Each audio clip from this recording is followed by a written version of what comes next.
I'm a 47-year-old emergency room physician who never believed in anything beyond death until I was clinically dead for 8 minutes.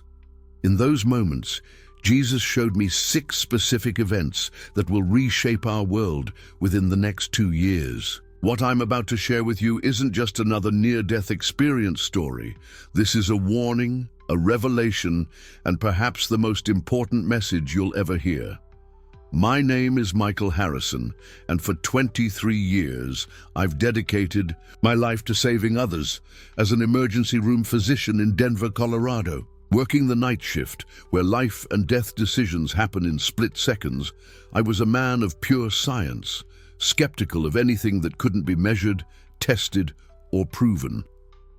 I believed consciousness was nothing more than electrical impulses in the brain, and when the brain died, everything simply ceased to exist. What happened to me 3 months ago proved I was completely and utterly wrong.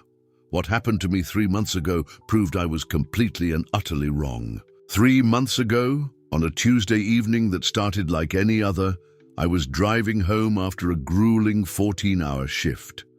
I had just lost a patient, a young mother who didn't make it despite our best efforts. The weight of that loss was heavy on my mind as I navigated the familiar mountain route home, exhausted and emotionally drained, thinking about the family I'd have to face in the morning. That's when I saw the headlights coming straight at me. A drunk driver had crossed the median, speeding directly toward my car at over 70 miles per hour. I had maybe 2 seconds to react. I yanked the steering wheel hard to the right, but it wasn't enough.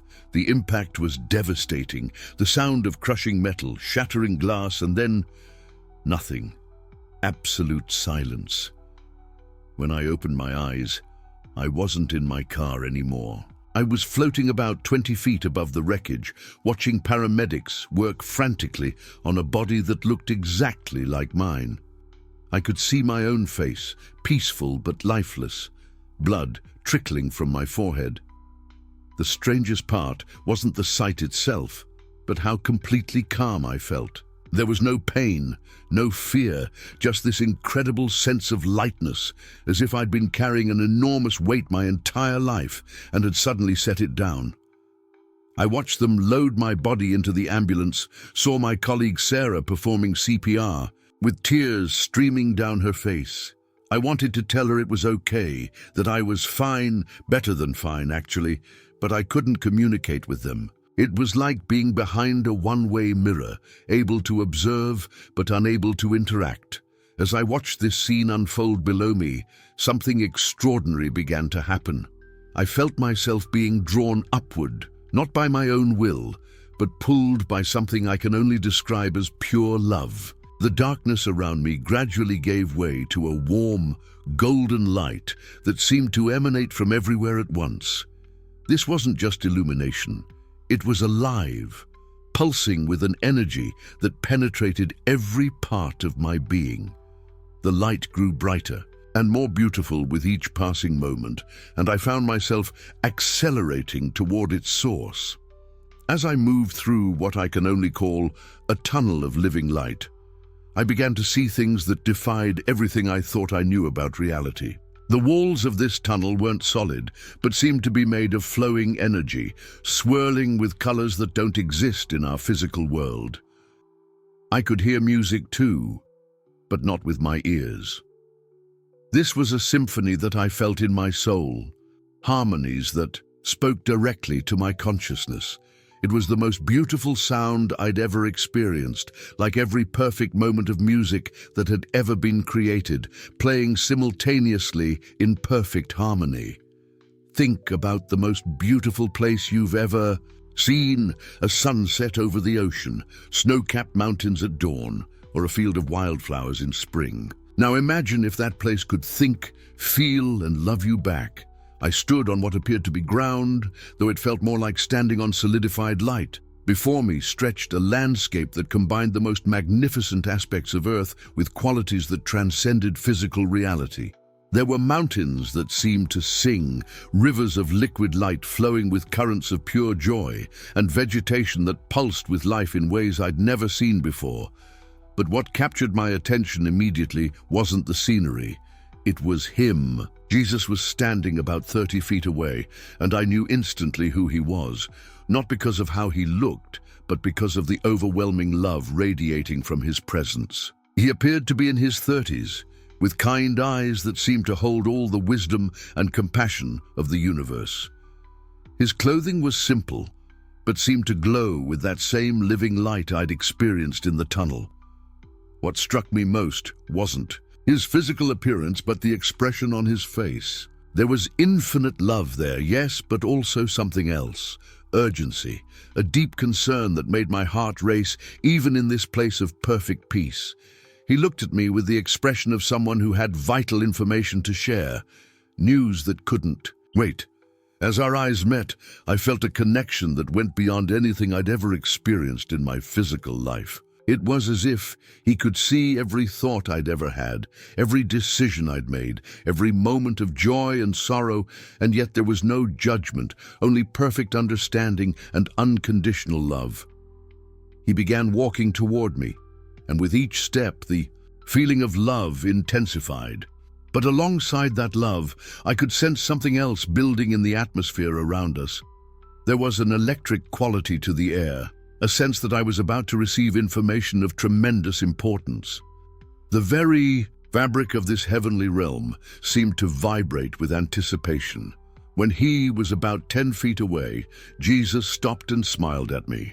It was a smile filled with such warmth and recognition that I felt like I was coming home after a lifetime of wandering. But then his expression became serious, and he spoke, though his lips didn't move. His voice came directly into my consciousness, clearer and more real than any sound I'd ever heard. "Michael," he said, "you have seen the glory of my Father's kingdom, but I have not brought you here to stay. You have work to do. There are things coming to your world that my people need to understand. I will show you 6 events that will unfold in the coming years. Events that will test the faith of many, but also awaken those who have been sleeping. Imagine being a medical student and suddenly being asked to perform brain surgery. That's how I felt in that moment, completely unprepared for what he was asking of me. The weight of his words hit me immediately. This wasn't just a peaceful near-death experience. I was being commissioned, given a responsibility that felt both terrifying and sacred. The urgency I'd sensed in his expression now made perfect sense. He gestured for me to come closer, and as I moved toward him, the landscape around us began to shift and change. The beautiful mountains and rivers faded, replaced by something that looked like a vast viewing screen made of the same living light that permeated everything in this place. "What you are about to see will be difficult," Jesus said, his voice filled with both sadness and determination. "But it is necessary. My people must be prepared. They must know what is coming so they can stand firm in their faith and help others find their way to me." That's when I saw him. Jesus was standing before me with a look of both infinite love and urgent concern. What he showed me next changed everything I thought I knew about what's coming to our world. As I stood before him, I felt pure love, but also the weight of what he was about to show me. The presence of Jesus was overwhelming, not in a frightening way, but in a way that filled every corner of my being with warmth and understanding. His eyes held such compassion, yet I could sense the gravity of the message he was preparing to share. What happened next defied everything I understood about time and prophecy. "My child," he said, his voice resonating through my entire soul, "what you are about to see will test your understanding of time itself. The eclipse you witnessed on Earth was no coincidence. It was a divine marker, a celestial confirmation of what is to come." Jesus gestured, and suddenly the space around us transformed into something I can only describe as a cosmic viewing chamber. Stars swirled around us like living diamonds, and I felt myself suspended in the vastness of creation itself. Then he showed me something that shook me to my core. "Look," he said, pointing to what appeared to be Earth from this heavenly vantage point. The first event begins 3 months after the eclipse you saw. But what I'm about to show you will challenge everything you think you know about human potential. He paused, letting the weight of those words settle into my consciousness. A great awakening will sweep across the continents, not of destruction, but of consciousness. People will begin to see through the illusions that have kept humanity separated. Picture a power grid during a blackout, then suddenly every light bulb, every street lamp, every neon sign flickering back to life at once. That's what I witnessed happening to human consciousness. I watched in amazement as waves of light emanated from different points on the planet. It was as if dormant parts of human consciousness were suddenly lighting up like a global neural network coming online. Jesus explained that this awakening wouldn't be gentle. It would be rapid and intense, causing confusion for some, but liberation for those ready to receive it.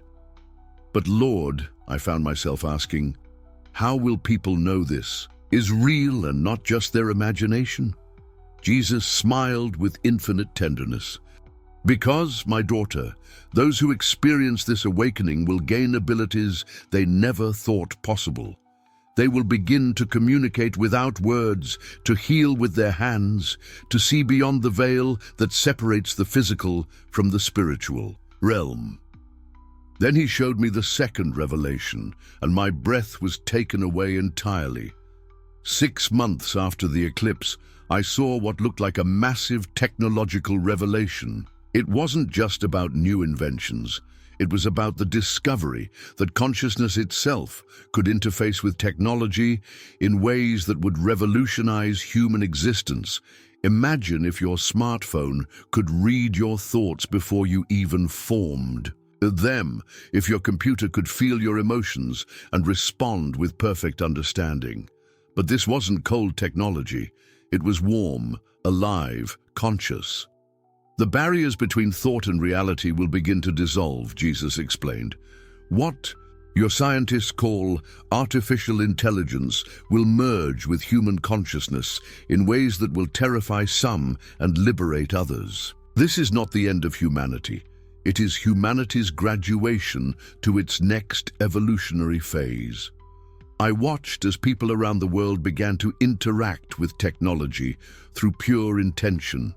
Machines responded to thoughts, healing occurred through focused consciousness, and the line between the digital and spiritual worlds became beautifully blurred. It was magnificent and overwhelming at the same time. But here's what struck me most. It wasn't chaotic or frightening. It was like watching humanity finally learn to use tools they'd always possessed but never knew existed. Lord, will everyone be able to handle these changes? I asked, feeling a mixture of excitement and concern for humanity. This is why the awakening comes first, he replied. Those who embrace love and release their fears will flow with these changes like water flows downstream. Those who cling to old patterns of separation and control will struggle, but even they will eventually find their way. The third and fourth revelations came in rapid succession, and I could barely process the magnitude of what I was seeing. Jesus showed me that within 1 year of the eclipse, the very fabric of reality would become more malleable. People would begin to manifest their thoughts and intentions with unprecedented speed and clarity. Think of reality like wet clay instead of hardened concrete. What seemed impossible to change suddenly becomes shapeable with the right touch. The physical laws you think are fixed, Jesus explained, are actually flexible agreements made at the consciousness level. As humanity awakens, these agreements will shift. Distance will become less relevant, time will become more fluid, and the power of collective intention will reshape your world in ways both beautiful and challenging. I saw communities forming around the globe, not based on geography, but on consciousness and shared purpose. But here's what amazed me most about these communities. Imagine neighborhoods where the currency isn't money, but kindness, where the most respected people are the most compassionate. People were healing each other with touch, creating abundance through focused intention and solving problems that had plagued humanity for centuries through collective meditation and prayer. But then Jesus showed me something that made my heart race with both joy and trepidation. The fifth revelation involved what he called the Great Reunion, contact with beings from other dimensions and planets who had been waiting for humanity to reach this level of consciousness. Picture a child taking their first steps and suddenly realizing their family has been cheering from the sidelines all along. That's the feeling I got as Jesus revealed this truth. They have always been there, Jesus said gently, watching, waiting, hoping for the day when humanity would be ready for this reunion. The eclipse was a signal to them as well, a cosmic announcement that Earth's children are finally ready to join the larger family of conscious beings. I watched in wonder as beautiful luminous beings began to make contact with humans around the world, not through fear or invasion, but through love and invitation. It was like the most joyful family reunion you've ever witnessed, multiplied by billions. They came as teachers, as healers, as long-lost family members, welcoming humanity home to a larger understanding of our place in the universe. Will everyone be ready for this? I asked, feeling the weight of such a monumental shift for humanity. Readiness is not required, Jesus answered with a smile. Love is, and love will guide each soul to exactly the experience they need for their highest growth. Finally, Jesus showed me the sixth and most transformative revelation: 2 years. After the eclipse, I witnessed what he called the great healing, not just of individuals, but of the earth itself and the collective human consciousness. Watch carefully, he said, for this is the culmination of all that comes before. Imagine watching a time-lapse video of a flower blooming, but instead of one flower, it's the entire earth coming back to life in fast forward. I saw the planet itself beginning to shimmer with a different energy. The environmental damage that had taken decades to create was being healed in months. Oceans were clearing, forests were regenerating, and the very atmosphere was being restored through the combined conscious intention of awakened humanity working in harmony with their galactic family. But more incredible still was what happened to human relationships. I watched as old wounds between nations, races, and religions simply dissolved in the face of this expanded consciousness. It wasn't forced or political. It was organic, natural, like ice melting in the warmth of the sun. Imagine waking up from a nightmare and realizing that all the scary things were just shadows on the wall. The separation was always an illusion, Jesus explained. When consciousness expands, illusions naturally fall away. Humanity will remember that you are all one family, all expressions of the same divine love that created the stars. I saw people embracing across old battle lines, sharing resources freely, and working together on projects that benefited all life on Earth.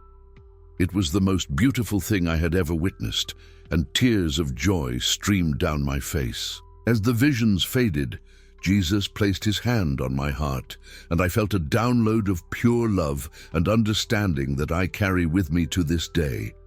It was like receiving a software update for my soul. Suddenly I understood things I'd never been taught. "Why are you showing me this?" I asked. "Why me?" "Because," he said with infinite compassion, "every soul who receives this vision becomes a carrier of hope for others. When you return, you will remember not just what you saw, but how it felt. That feeling, that knowing, will help others navigate the changes with love instead of fear." But how do I prepare? How do I help others prepare? Jesus smiled the most radiant smile I have ever experienced. Live from love, not from fear. Trust the process, even when it looks chaotic from your limited perspective. Remember that every challenge is an opportunity for growth, and every ending is actually a beginning." He paused, looking at me with such love that I felt completely seen and accepted. "And most importantly, remember that you are never alone. The love that created you, that sustains you, that guides you, it is always present, always available, always ready to support you through any transition." As he spoke these words, I felt myself beginning to return to my body, but not before. He gave me one final gift. "The eclipse was just the beginning," he said, his voice becoming softer as the vision faded. "Share what you have seen, not to create fear, but to create hope. The future is bright, my child, brighter than humanity has ever dared to imagine."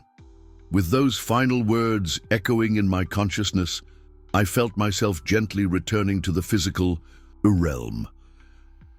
When I opened my eyes in that hospital bed 3 days later, I was forever changed. The experience wasn't just a vision, it was a download of knowing that resonates in every cell of my body.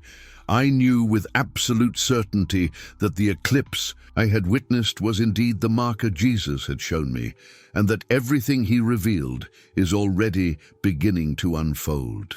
But then something happened that changed everything I understood about the boundaries between life and death. Now let me tell you something that will make you question everything you think you know about medical science. The doctors called my recovery miraculous.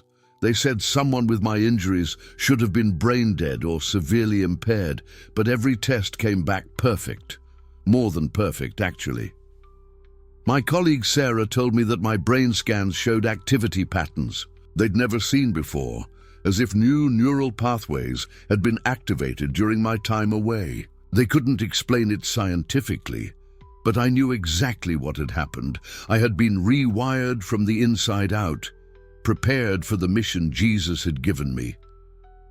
The most profound lesson I learned is that these coming changes aren't something happening to us. There's something happening through us. We are all part of this grand awakening, whether we realize it or not. Every act of love, every moment of forgiveness, every choice to see connection instead of separation is contributing to the beautiful transformation that's already underway. So when you see the signs beginning to manifest around you, the awakening, consciousness, the technological breakthroughs, the healing of old wounds, the reunion with our cosmic family, remember that this isn't something to fear, it's something to celebrate. It's humanity finally becoming who we were always meant to be. I know some of you watching this might think it sounds too good to be true, or perhaps too overwhelming to comprehend. Trust me, as a doctor who built his entire career on facts and evidence, I understand your skepticism.